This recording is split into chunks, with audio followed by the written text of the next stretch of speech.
your consulting journey also has been quite impressive. You've been able to help people get access to millions in funding. What would you say are the three most common mistakes new entrepreneurs tend to usually make when they try and secure funding? Okay, I think the first number one for me, I would say, is thinking that they will raise funding from outside without putting in their own money. It's a lie. Whoever will tell you so is lying. You can't use other people's money when they've not seen that you also have used your own money. As I say, you gotta spend money to make money. You have to spend money to make money. Hello, and welcome back to another episode of your Preneur Podcast. I'm your host, Mbakumua Tjaveondja. As you know by now, your Preneur is all about spotlighting Namibian entrepreneurs, sharing the stories behind their hustles and success, as well as unlocking lessons for you to grow, thrive, and excel in your entrepreneurial journey. In our first episode, we spoke to Dr. Preneur Mondingi, the owner and founder of Koba Namibia. She shared with us her journey, challenges, and lessons, and also some tips on how she's able to balance being a mother, a doctor, and an entrepreneur. So if you're thinking about starting your own business or scaling up, or you're just looking for practical motivation and insights, your Preneur Podcast is for you. Let's get into today's episode. Joining us in studio today is the brains behind the one and only Mutete Juice, Mr. Fredrick Shipipa, a seasoned entrepreneur, consultant, and an author with over a decade of experience in assisting businesses in scaling up and securing funding. He's worked with over 100 clients and helped in securing funding over 20 million Namibian dollars for businesses and non-governmental organizations. Currently, he serves as the managing director of MYM Trading, the force behind the popular Mutete Hibiscus Juice, which is currently available in over 60 retail stores in Namibia. Fredrick is also the co-author of Entrepreneurship Made Easy, Volume 1, Getting Started, which is basically a practical guide for anyone that's seeking to get into the entrepreneurial space. And Fredrick is also a Yali alumni for 2023 and the interim country chairperson for the Independent Youth Advisory Council on the African Continental Free Trade Area. I had to catch my breath there, but definitely you can see Fredrick is definitely that guy. Fredrick, welcome to the show. Thank you. How are you doing this morning? I'm very well, very well. All right. I'm happy to be here.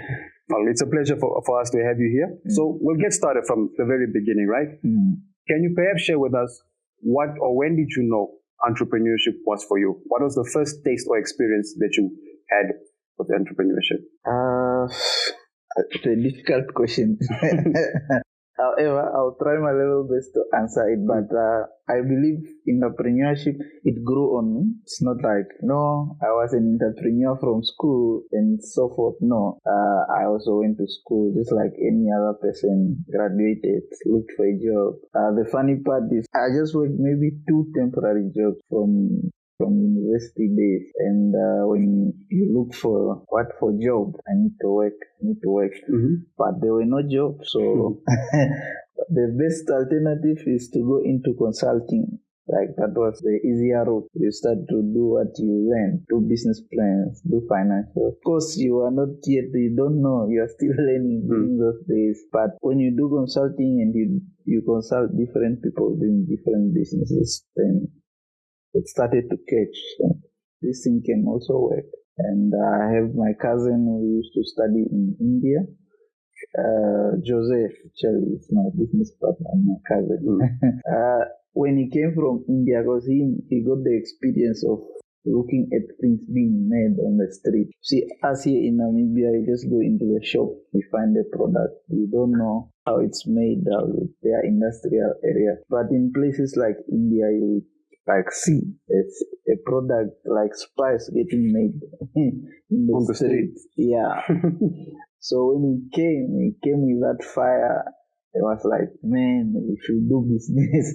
We can do this. And that also just catch, and that's a start, basically. So your cousin, you'd say, would have been like your biggest influence in pursuing entrepreneurship. Or did Freddie also inside of you, did you have that fire as well? Yes, I had the fire from basically consulting people, and you see what other people are doing from a business standpoint. Say, why should I be looking for a job like this, suffering, submitting 10 series if I can also do something? And of course, that's the start of it. Like the fire came from consulting, as well as my cousin when he came back from India. So I was just telling the story how easy it is to do things in India. All right. I see. Thank you for sharing that, Freddy. So you've been in the business game for quite a long time now, over 10 years even. And as you mentioned, you've been doing consulting, mentoring, as well as, now currently manufacturing. Throughout your journey, what would you say has been your biggest aha moment? I feel like at every stage there's an aha moment. Like when you do something, it's not like it's just one aha moment. Say, this is how it's done. No, it's like, okay, in my journey, for example, I'll say, okay, when you do a business plan one way and you do it a different way, and this one gets funding or this one is taken up, then that's an aha moment. It's like, oh, if you do it this way, this is better. It's an aha moment. But basically, aha moment is the impact. Like when you do business, you will realize it from an impact view. Like, what? When you speak to an entrepreneur, like if from a consultant's point of view now, I'm not talking just from data. Like I had this one guy that I registered a company for him. He was in the locations there, Okuriangala or so. He's in upholstery. And then he moved to the next stage. It's like, he will come back, give me a profile. I'll draft a profile for him nicely, put his things nice. And then he comes back, say, no, I got this design for me templates for invoices. And you can see the impact he's doing. Then the next stage, he comes to, I have these employees, but I don't know what to do with them, how to pay them. I can pay them.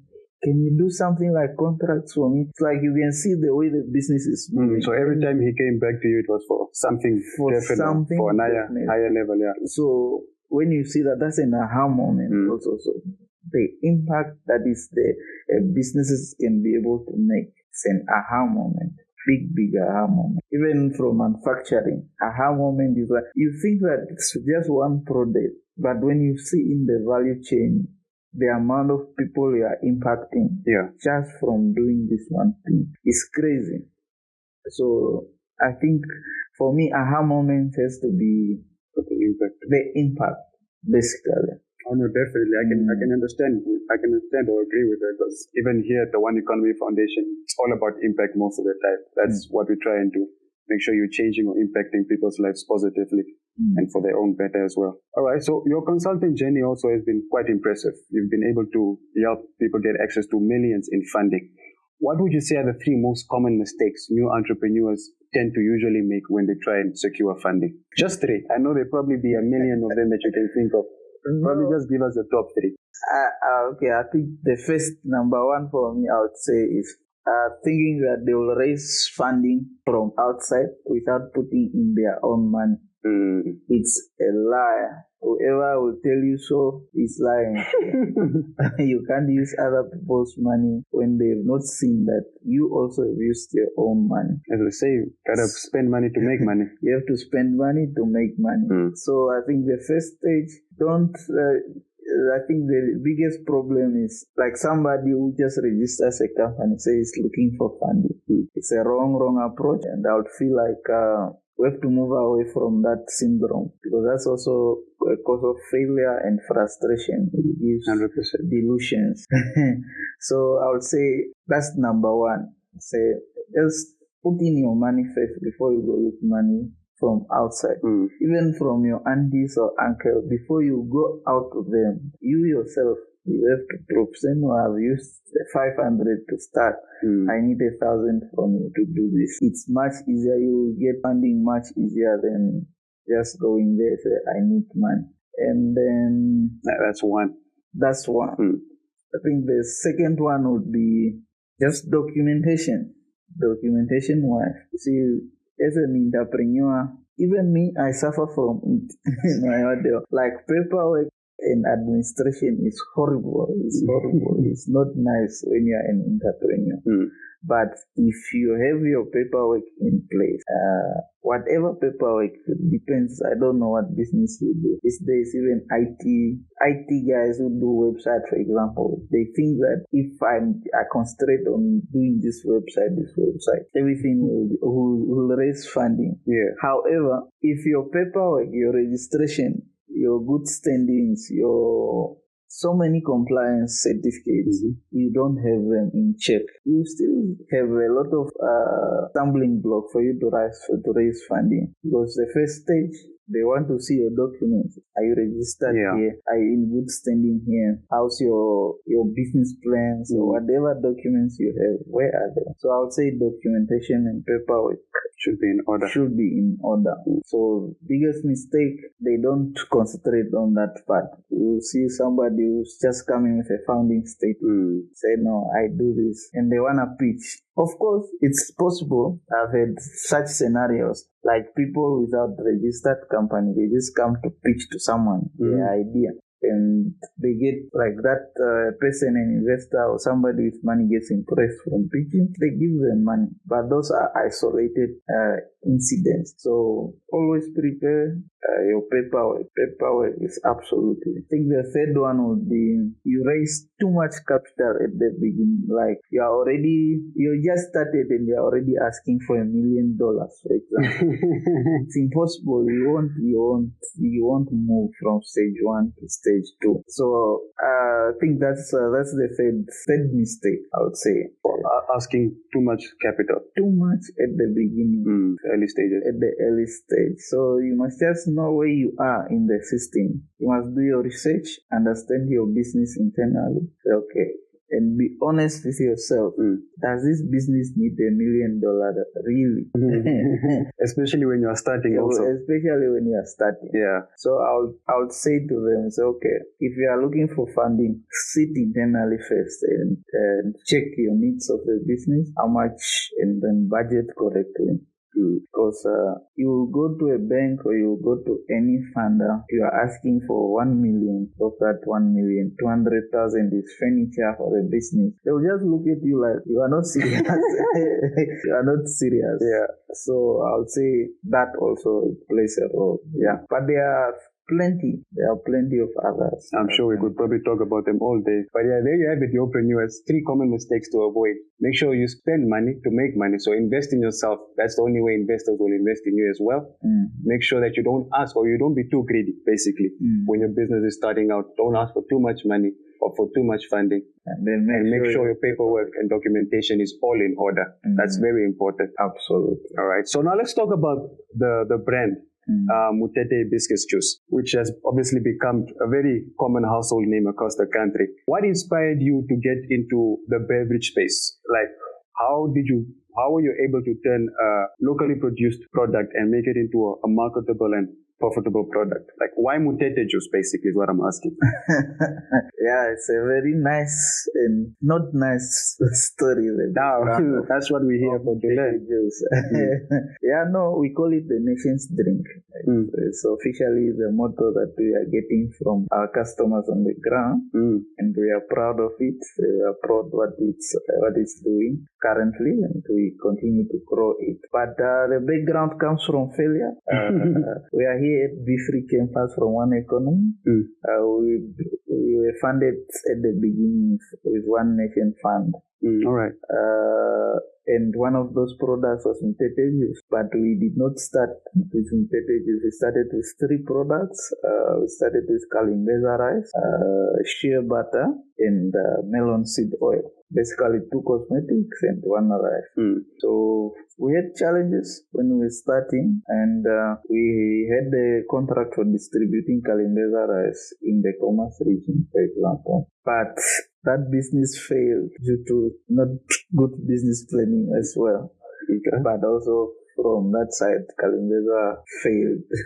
The Kalimbeza Green Skin Farm stopped working. So we ran out of product. We were doing shea butter. Shea butter was coming from Ghana. Our import and all those networks, supply chain, just weak. We couldn't maintain stock levels.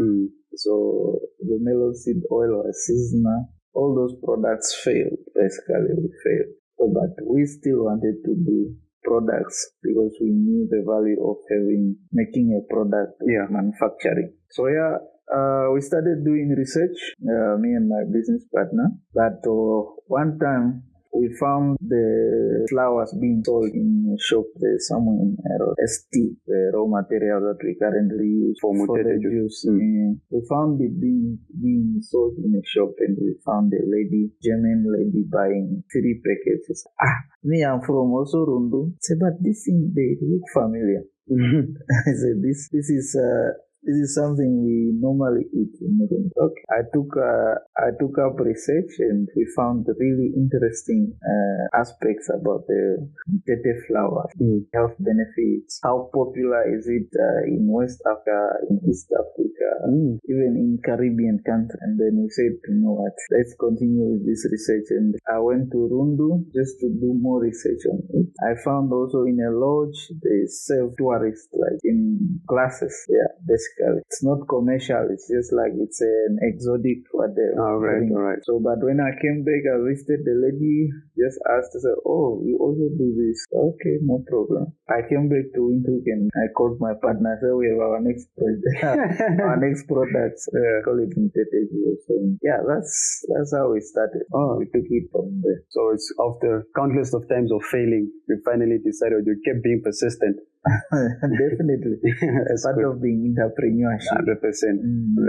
All right. So you did mention that Mutete Juice is quite popular in West African countries as well as the Caribbean. And earlier I alluded to the fact that your product is available in over 60 stores in the country. Do you also do exporting, or is it something you're still looking at? Hey, my guy. Even now, you see, when you are in manufacturing, you learn a word that is called supply chain. Very, very important. When you are in school, don't understand, but practically. So to give you a perspective, even now we are not even in more than 6. I think we are close to more than 100 shops countrywide. Oh, that's beautiful. However, to maintain that demand, you need a lot of inputs that drives your manufacturing plan. So from where we see, we are looking at exports. We have had inquiries from Europe, Luxembourg, Belgium, even the US. In SA here, we have countless SA, Botswana.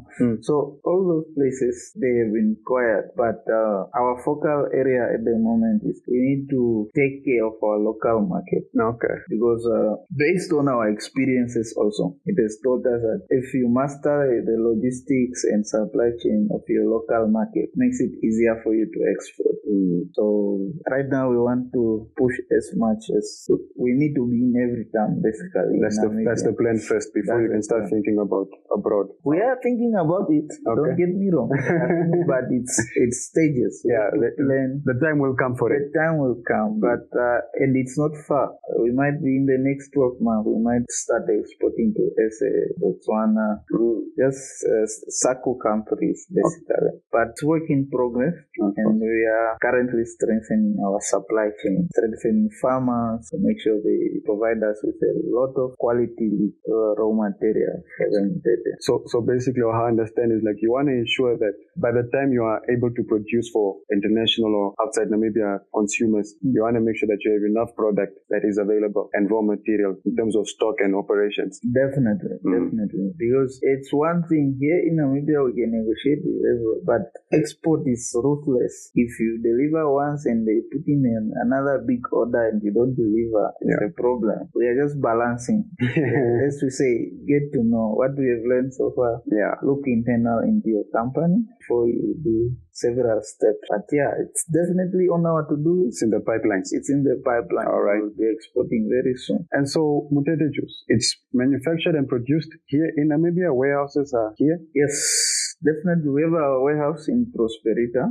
I invite you guys to come whenever you are ready. You can visit the warehouse when you want to. But all the manufacturing takes place here. Although raw materials, so we ration it. Sometimes we have to order from Zimbabwe because farmers here don't have the capacity to fulfill all our raw material needs. But the product 100% is made here in Namibia.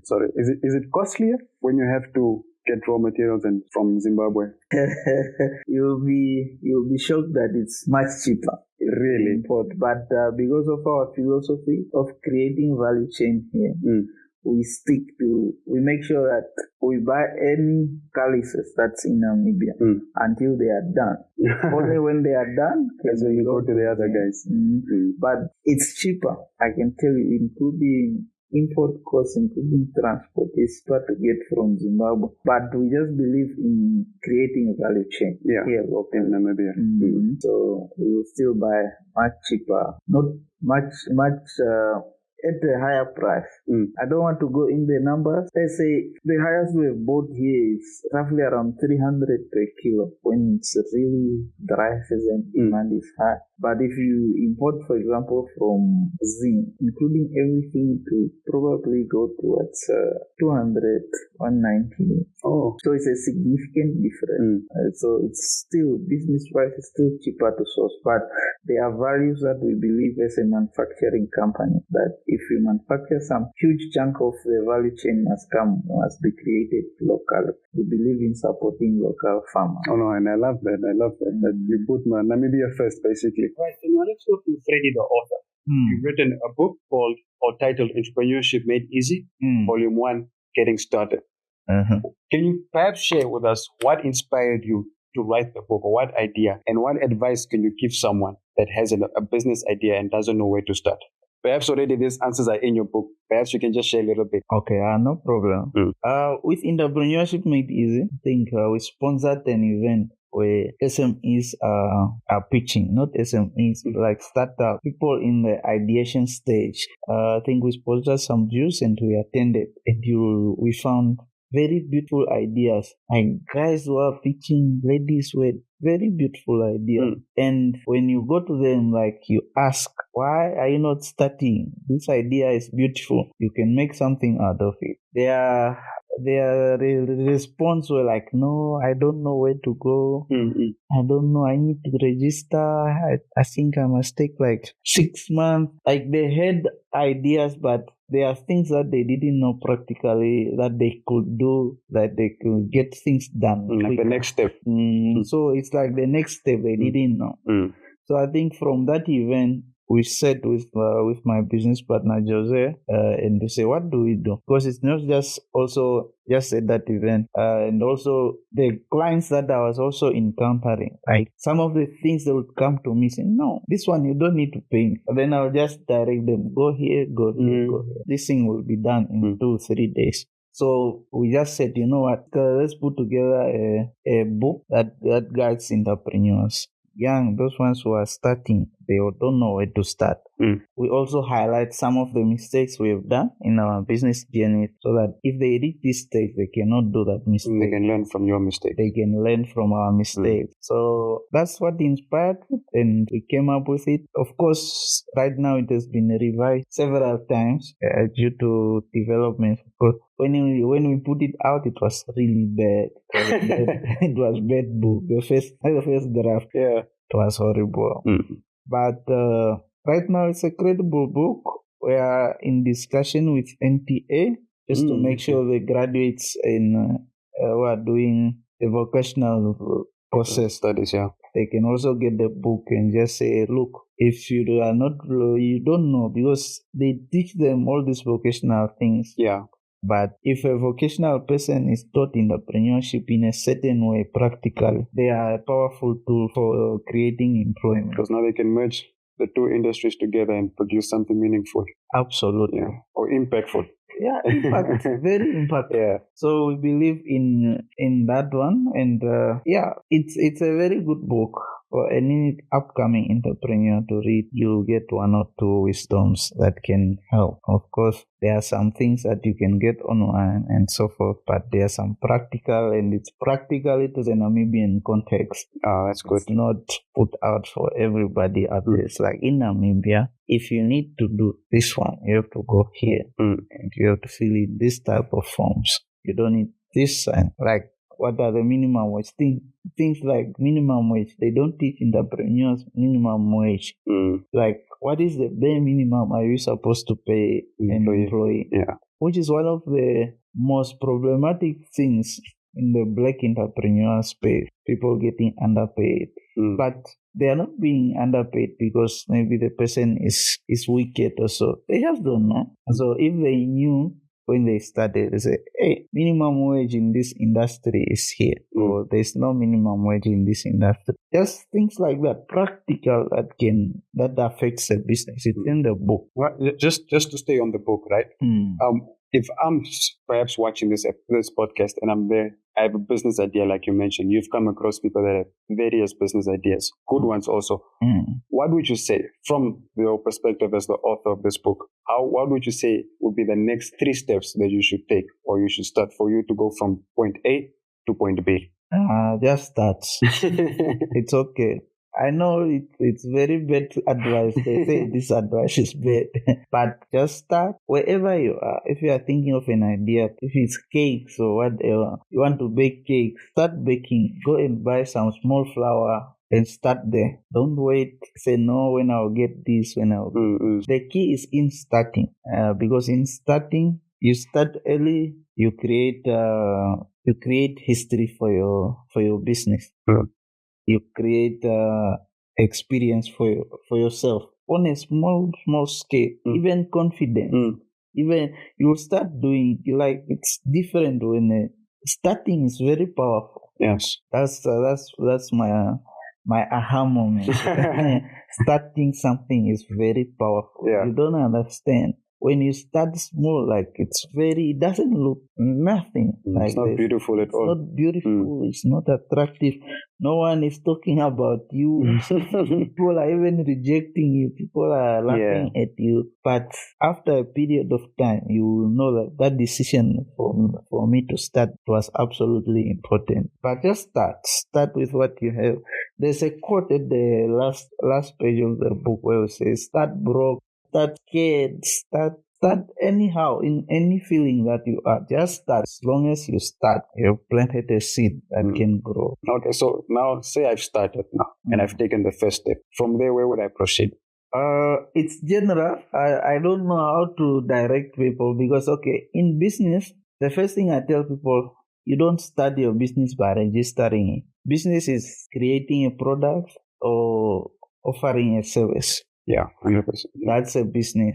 Do it first when you are in the informal sector. Because the problem is you find a person who have registered a company, but they have not started doing the actual part of business. Because business, I've been a consultant for a long time.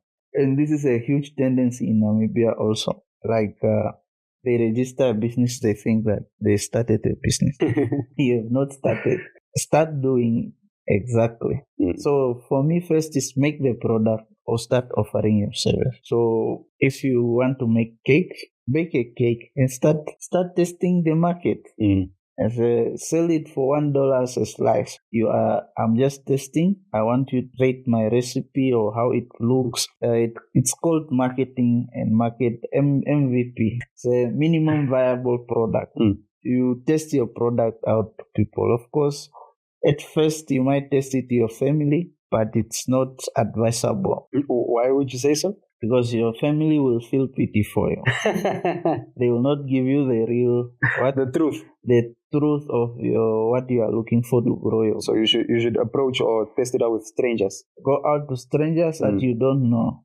Your friends that are very far from you. Yeah. Test your products there. Say, how do you feel about it? Then take the criticism, come and change whatever they suggested, and then do it again. You will see that as you move on, and every time you will be getting new people in that are not accustomed to your product. So I'll say first, make it. Second, test it out to market. Others is testing. If you offer a service, offer it for free, just to see how that other person will receive your service. If it's massage or hair, you are making hair, you get somebody say, come, let me make your hair for free. If they are happy and so, then you know you can do this thing. Then you move on to the next one, which is a paying client. So I'll charge you this amount, maybe $50 cheaper than the current market. Say, I'll do your hair for this amount. But it's not always the case. So different businesses can be launched differently. In different ways, yes, of course. Some are in the need. Like, you see in the community, there's a need. There is no one who's selling bread in this our village here, or this part of our city. Let me just get the bread and let me sell them. You can also start that way. So there's no like the people want to say there's 1, 2, 1, 2, 3 steps to starting a business. Like a guide for everybody to follow. No. Yeah. I'm against those ones. Of course, it's necessary to know them, but I'm against those guys because it limits creativity. Sometimes God's way, as I call it. Because God's ways are not yours. Are not always logical. Yeah.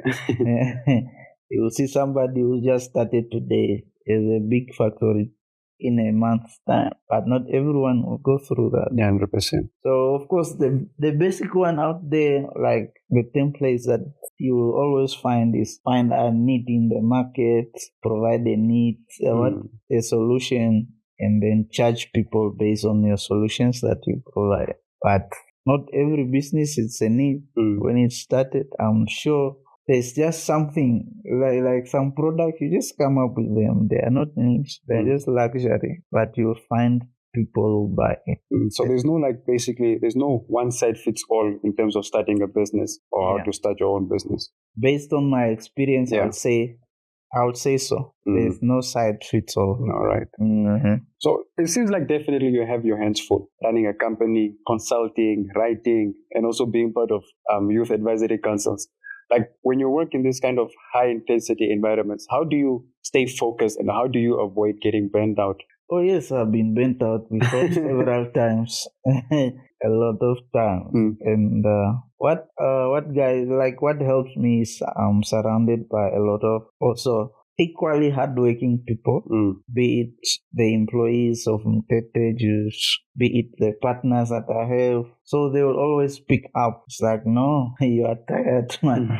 You are tired. You don't need to do it. Go. But how I balance is just planning and deadline. You see, when you plan, you won't really burn out that easily. But entrepreneurship, 50% of what you plan is usually not that much. It also, like right now, you have to have a little bit of work-life balance. There are times where you need to switch off.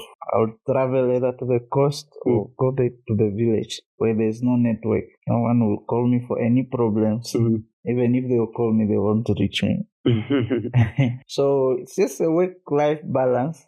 But burnout, as for burnout, you will burn out. If you are in these shoes, it's likely to happen. It's likely to happen as an entrepreneur. Yeah. There's a time you will burn out. Don't feel bad for people accusing you, You need to experience burnout for you to respect work-life balance. For me, I had to burn out several times. These days, I can leave the business even if it's not well. If I'm not well, it's okay. I let it burn. Let me go and rest. When I'll come back, I'll fix what needs to be. Yeah. One of my partners usually says, if you who's leading the business is not fine, the business will also not fine. 100%. Not yeah. So when they pick up that I'm in a space of not being fine, they insist and find a way for me to move away from all it all. So you can just recover and become 100% again. Yeah, I will say, go take 5 days. Don't worry. If the business fails, no problem. We'll come and resurrect it. Oh, no, that's good. So it seems like you have a very good support structure behind you or around you as well. Yeah, it's a privilege. I tell you, it's a privilege to have a support structure like that. You don't find it. You see, in our entrepreneurship network, entrepreneurship is very lonely. So I encourage other entrepreneurs always find tangible, like real friends. Real friends, not people who judge you, not like real friends in entrepreneurship also understand a bit of entrepreneurship. So because it's lonely, and as for burnout, believe me, if you are an entrepreneur, it will happen. It will happen. It's okay. I have not met any entrepreneur who is not burnt out. All right. Okay. So when we were discussing, you mentioned that you are one of the recipients of the One Nation Fund under the One Economy Foundation a couple of years ago. Was this the only funding that you were able to secure, and how did it help you to start up your business? what we call one economy is our mother. One economy gave birth to a lot of what we are doing. It's beautiful. Because we put them on high esteem, one economy. Because when we applied, back then, I think Miss Wayo and I think Edna, Miss Wayo and Miss Lena back in the day. Just to give you a background of the One Nation Fund. Yes. They were the first people to invest in us. We got a $30,000 soft loan. And what that did for us is that we didn't have a good business model, whatever you call it. We didn't understand our business model. There were so many things we did not know when they believed in us. But they just looked at us. These people are hungry for entrepreneurship. Give them the support they needed. Yeah. They really gave us. They supported us. There were days, I think, when we started, it managed for us to have a marketable products, for example. They paid for our first designs, even from Mutete Juice. Oh, wow. Branding from Mutete Juice, for the melon seed oil, for the shea butter. First stock that we had to take from the Kalimbeza, so we sell here in Vintu, the Kalimbeza rice. All those, they basically launched us officially in the market as manufacturers. You don't understand what they did for us. Because it's a learning curve, and then they'll see we made some mistakes, so many mistakes. There were follow-up meetings. We'll go to meetings like we didn't know our numbers. They were like, "What? Are you guys running a business?" When we lost our business place, for example, we went into our own house, we're doing production there. They would visit us still on economy. They really took care of us. They are very high in MYM trading CC. One economy is a high entity for us. What they did, they created a foundation for us to start. And it's you don't find those marks these days. Yeah, very true. Like somebody, once you lose your spot and you're at home, for example, they leave you. They'll be like, "This one has failed. Throw them." We tried, it didn't work. It didn't work. Yeah. Leave them, they are not safe. But I remember Mina them. They used to come to our place. What are you guys doing now? They would go there. Of course, they would give it to us. They are not serious. And they would then encourage, would sit. It's okay.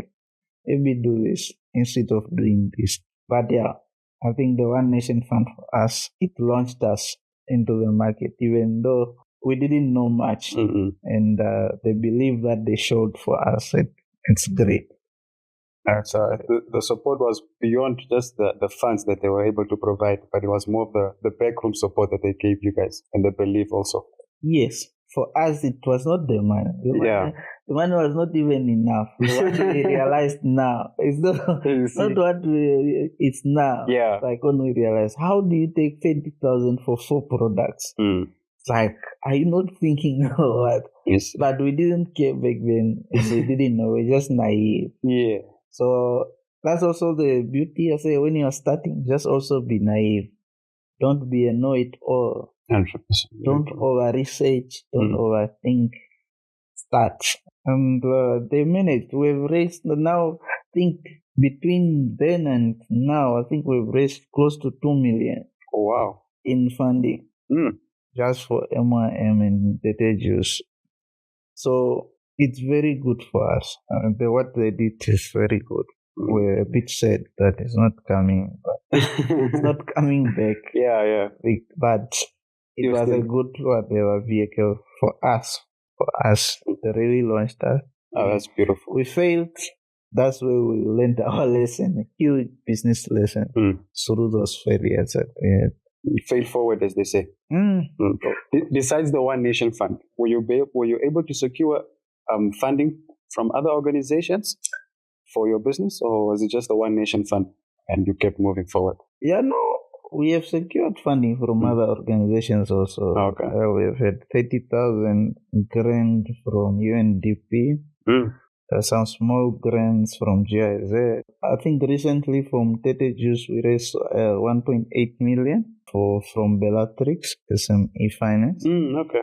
They funded us to get machinery and equipment just to increase our production capacity. And we are still looking for funding. Even the funding will continuously be looked for. Yeah. Because as the scale goes up, so is the needs for the business. So we are still looking for funding, for example, for farmers. We are looking to get into partnership with funding institutions like Agribank or DBN or even Bellatrix, where they fund our farmers with inputs and then we become their off-take of whatever they produce. So we are looking at that model currently and discussions are ongoing. But funding is always part of the business journey. So I believe we will continue to raise capital as long as the business keeps running. It's a continuous thing. It's a continuous. So you mentioned, or you've been referring to MYM trading. Can you perhaps tell us what does that stand for, or what does it mean? Yeah, so MYM stands for Munda Yam Chima. So it's a Greek word. I'm from Kavango. Okay. It's like a Kavango dialect. What basically means is what's inside your heart. So when we started MYM, treated our name because manufacturing for us is absolutely, it's like a passion. Okay. When we see products, it excites us. Like everybody in the team, management-wise for MYM, you will see them when they see a product on the shelf that they've not seen before. Like they get excited. Where does this product made? And so forth. So manufacturing for us is something from the heart, deep rooted. So that's where it comes from. Just basically something from the heart. Maybe lateral translation from Greek to English. Yeah. Ndayam Chima. That's beautiful. So okay, before we wrap up, right? Most people, when they view or when they hear the word entrepreneurship or entrepreneurs, they only focus on the beautiful side, the success, the lifestyle, all these benefits that come with it. But as we all know, it's no easy journey. It's not smooth sailing. What advice, or how would you say, on your days off, or when you're not feeling like it? Obviously, you mentioned your team around you gives you that time or affords you to take a break. But personally for you, what keeps you going on those particular days? You always start with a why. And generally, like personally for me, I believe entrepreneurship is a calling. Anyone, if you become an entrepreneur, there's a certain calling on your life. Like there's something like it's not, you can't explain it. You just love the thing. Yeah. Even how bad it is, you'll still wake up in the morning like, what can we do today? But what keeps me going is the why. The why, and also you look at the impact. Yeah. When you are like, you have been in business like for 10 years, for example, it's not, you have seen the impact when things go well. Yeah. And you've seen your bad part. But when you compare, it's like, no, it's okay. If I pass through this hurdle, I'm sure I can make a bigger impact. Me feeling down and give up right now. And we just take it like it's another problem that needs fixing. Because entrepreneurship is just fixing problem. Fixing problem, creating solutions, and so forth. But what keeps me going is just why. It's the why. Why? What have you learned from what? If you do this correctly, what can happen? Is the impact. It's the impact. You see, even that profile you read recently, let's say I raised 20 million for SME. But back then when we were doing it, it's like, you are just helping another SME. Oh, like that. It didn't really matter in terms of the numbers. But over time, you say, man, I managed to get 20 million for this amount of SMEs, and they are all working out. You see, you find like Target. Like if you go to Tumpe, there's a shop they call Target Retail. It's very important for the Tumpe community. When we did that business plan, it's like, bring your document, bring this, will help. What. But when somebody gets the funding, and the business, what it's saving now in that community, when you look at it, I wanted to give up consulting because Mutete Juice was crazy. But when you look at why, it's like, why do you want to give up consulting? What the reason? You will see there's much impact in what you are doing. Yeah.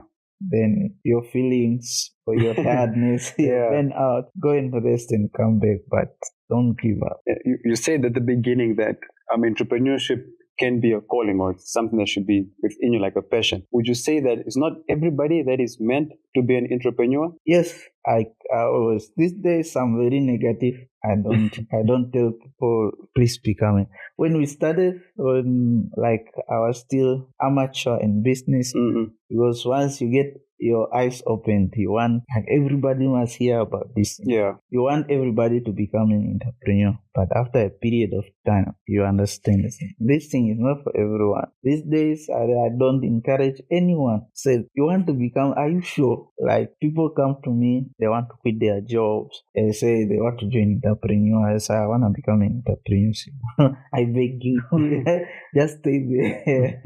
So if you quit, you might not make money for the next 6-8 months. Nothing. Like zero. And then they don't believe me. Like, what? What type of business am I running? If I'm not making money. Yeah. Say, come and see. So it's not for everyone. Yeah. You must have a higher level of pain tolerance. Your mental strength must be very high for you to be an entrepreneur. Like, out and out. It's not for everyone. I wouldn't encourage anyone to say, like, come and join. Yeah. That's why I say, it will be yourself. You're driving, you'll feel it. You'll know. I need to do this thing.